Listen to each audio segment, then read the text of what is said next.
ಎಂಬತ್ತನೇ ಸ್ವತಂತ್ರ ದಿನಾಚರಣೆಯ ಅಂಗವಾಗಿ ಕಿಡ್ನಿ ಸುಲ್ತಾನ್ ಗ್ರಾಮದ ಅರಿವು ಶಿಕ್ಷಣ ಕೇಂದ್ರದ ಲೋಗೋ ಬಿಡುಗಡೆ ಕಾರ್ಯಕ್ರಮ ನಡೆಯಿತು. ಈ ಸಂದರ್ಭದಲ್ಲಿ ಮಲ್ಲಿಕಾರ್ಜುನ್ ಶೃಂಗೇರಿ, ಬಾಬುರಾವ್ ಅರಣೋದೆ, ಶ್ರೀಶೈಲ್ ಸುತಾರ್, ನಾಗರಾಜ್ ಆರೆ, ಮಹಾದೇವ್ ಕಾಂಬ್ಳೆ, ಆಕಾಶ್ ದೇಗಾಂವ್, ಲಕ್ಷ್ಮೀಕಾಂತ್ ಭಜನ್, ಮಹಬೂಬ್ ತಂಬೋಲಿ, ಪ್ರವೀಣ್ ಮೊದಲೆ, ಅಶೋಕ್ ಶೃಂಗೇರಿ, ಸಂಜಯ್ ಭೋಸ್ಲೆ ಮುಂತಾದವರು ಉಪಸ್ಥಿತರಿದ್ದರು. ಬಸವರಾಜ್ ಶೃಂಗೇರಿ ನಿರೂಪಿಸಿದರು. ಬಸವರಾಜ್ ಪಾಂಡ್ರೆ ವಂದಿಸಿದರು.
ಹೃದಯ ತುಂಬಿ ಭೀಮ ಸ್ವಾಗತವನ್ನು ಕೋರುತ್ತೇನೆ.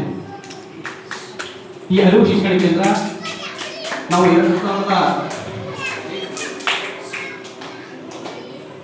2007 ಪ್ರಾರಂಭ ಮಾಡಿದ್ದೀವಿ. 2007 ಪ್ರಾರಂಭ ಮಾಡಿ ಕಾಲಕ್ರಮೇಣ ಅದು ನಿಂತೋಯ್ತು. ನಡುವಲ್ಲಿ ಕೊರೋನಾ ಬಂತು. ಕೊರೋನಾ ಸಮಯದಲ್ಲಿ 2 ವರ್ಷ ಬಂದಾಯಿತು. ತದನಂತರ ಮತ್ತೆ ನಾವು ನಮ್ಮ ಸ್ನೇಹಿತರ ಜೊತೆ ಒಗ್ಗೂಡಿ ಈ ಟ್ಯೂಷನ್ ಕ್ಲಾಸ್ ಮತ್ತೆ ಮುಂದುವರಿಸಬೇಕಂತ ತಿಳ್ಕೊಂಡು ಮತ್ತೆ ಸುಮಾರು 2 ವರ್ಷದ ನಂತರ ಪ್ರಾರಂಭ ಮಾಡಿದ್ದೀವಿ. ಈ ಪ್ರಾರಂಭ ಮಾಡಿದ್ದಕ್ಕೆ ಕಾರಣ ಏನಂತಂದ್ರೆ, ಸಮಾಜದಲ್ಲಿರುವಂತಹ ಕೆಳಮಟ್ಟದ ಬಡ ಮಕ್ಕಳನ್ನ ಉಚಿತವಾಗಿ ಶಿಕ್ಷಣ ಕೊಟ್ಟರೆ ಮುಂದೆ ಅವರು ಆಗಸ್ಟ್ 15 ಎಲ್ಲರಿಗೂ ಸ್ವಾತಂತ್ರ್ಯ ದಿನಾಚರಣೆಯ ಶುಭಾಶಯಗಳು.